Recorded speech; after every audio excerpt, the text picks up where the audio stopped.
Le projet Crece Mujer, un projet initié par l'École des entrepreneurs du Québec en Colombie et soutenu par Affaires mondiales Canada, soutient l'autonomisation économique des femmes de la région des Sucre via l'entrepreneuriat. C'est dans ce contexte que se déroulait en mars dernier la mission internationale Entrepreneuriat sans frontières. Pendant une semaine, 9 entrepreneurs québécois sélectionnés ont pu participer à des activités de partage avec des entrepreneurs formés dans le cadre du projet Crece. J'étais vraiment content de participer à ces missions parce que pour moi, c'est vraiment important de partager les connaissances.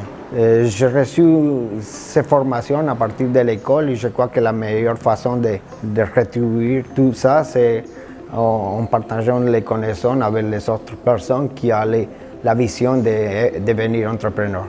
En fait, j'ai une équipe avec moi de 6 employés et 6 femmes travailleurs autonomes. On travaille tous en équipe et je pense que la force des femmes ensemble, l'espèce de sororité, pour moi, c'est super important. Puis on s'entraide beaucoup entre nous et la cause des femmes, pour moi, c'est important. J'en ai fait ailleurs, en Amérique du Sud, mais là, c'était dans une organisation, c'était planifié. J'ai beaucoup d'empathie pour toutes ces femmes-là parce que quand même, ce sont des femmes qui arrivent à chacun avec son vécu et qu'encore, il a la force et l'énergie de pouvoir entreprendre quelque chose pour améliorer sa qualité de vie. La majorité, oui, commence avec une idée pour vivre de son entreprise, mais petit à petit, on voit réellement que son rêve commence à devenir une passion. Et j'ai trouvé ça réellement fantastique. Fatigant, oui, c'est très fatigant, on n'est pas habitué, mais c'est très enrichissant. Tout d'abord, de passage à Bogota, la délégation d'entrepreneurs s'est rendue à l'ambassade du Canada en Colombie pour y présenter les objectifs de la mission, ceux du projet Crece, en plus de raconter leur parcours d'entrepreneurs. Par la suite, le groupe a atterri à Sincelejo, capitale des Sucre, accueilli par les conseillers, formateurs et intervenants locaux mobilisés autour du projet. Leur session d'échange a pu mettre en lumière les réalités et besoins vécus par les entrepreneurs de la région. En réalité, quand je les écoutais, je me rendais compte que je me sentais que je n'avais pas le droit de donner des conseils parce que le contexte c'est différent, parce que les opportunités sont totalement différentes. C'est que je faisais beaucoup d'attention à raconter mon expérience et de leur dire réellement de sortir qu'est-ce qu'ils pensaient qu'ils pouvaient transférer à sa réalité, au contexte qu'eux ils sont et que peut réellement mon expérience renforcer son envie de continuer à travailler. C'est sur la base de ces discussions avec les intervenants locaux et avec leur bagage de formation à l'École des entrepreneurs que le groupe a préparé les panels de discussion du lendemain. On a commencé par rencontrer des entrepreneurs qui sont une idée ou qui commencent en pré-démarrage d'entreprise, des mondes très émotifs, avec beaucoup de questions, avec beaucoup d'inquiétudes à qu'est-ce qu'ils sont en train d'entreprendre. On a rencontré après un autre type d'entrepreneurs qui sont déjà des entreprises, quelquefois quelques années déjà. Ils veulent réellement faire la croissance et le développement de son entreprise. Même si la culture, même si l'histoire dit que tu, comme une femme, tu ne peux pas. Nous sommes ici pour te dire que tu peux. Tu peux créer la vie et définitivement tu peux créer une entreprise avec le même amour, le même courage pour améliorer la vie de ta famille et de la prochaine génération.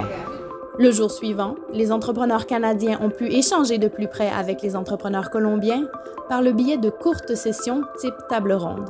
Présentation des modèles d'affaires, difficultés rencontrées, recherche de solutions, échange d'idées, conseils.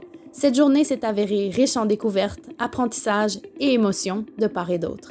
On a rencontré des femmes et ce qu'on a fait, c'est qu'on a simplement partagé notre vision, comment on a parti de notre entreprise, où est-ce qu'on est rendu, qu'est-ce qu'on voudrait faire, nos aspirations, nos motivations. C'est des grandes discussions courtes, mais qui finalement, on a semé comme tout plein de petites graines pour voir les choses différemment ou autrement. Et c'est très important pour moi de savoir que c'est pas moi qui a donné, mais j'ai reçu autant. Ils voulaient réellement s'imprégner de notre expérience et voir réellement que ça se les sert. Pour moi aussi, c'était tout un apprentissage. Moi, je pense que j'ai appris à valoriser qu'est-ce que j'ai maintenant au Canada. J'ai transmis la passion pour l'entrepreneuriat La façon comment on peut gérer facilement en entreprise, la planification, la stratégie, c'est en partie vraiment important pour réussir un projet. Il s'agit aussi de dire comment on peut créer un plan d'affaires pour trouver à long terme le financement. Finalement, avant de quitter la région des Sucres, les entrepreneurs ont pu visiter le village de Moroa pour connaître davantage les artisans locaux, découvrir leurs produits et, bien entendu, rapporter quelques souvenirs. Entrepreneuriat sans frontières, une expérience humaine, un moment de partage qui aura servi à inspirer et renforcer la culture entrepreneuriale locale et internationale. J'étais vraiment surpris de voir l'originalité des gens qui ont fait des produits vraiment spéciaux, des choses qu'il y a grand potentiel de devenir un gros entrepreneur. Et je pense que je vais partir d'ici avec une sécurité réellement d'avoir transmis surtout la force pour pouvoir continuer, de qu'eux se sont rendus compte que c'est une perception que Canada tout est facile. On a eu nos difficultés, on a nos peurs et on passe pour les mêmes phases qu'eux ils sont en train de passer. Bien sûr avec des outils qui sont peut-être plus accessibles, mais qu'on a dû justement lutter pendant des années pour pouvoir obtenir des entreprises comme on les a maintenant. J'ai la sensation réellement que je les laissé avec une énergie positive et que j'espère qu'il va les servir pour le futur. Mais je pense que le plus important, c'est la collaboration, c'est l'apprentissage d'un côté, l'autre côté. L'énergie entre les groupes, entre les autres entrepreneurs, entre les gens de l'école d'entrepreneurs du Québec, c'était un mélange d'énergie très fort. Beaucoup d'émotions positives surtout. Merci à l'équipe pour le travail de développer un projet de cette taille ici. Merci.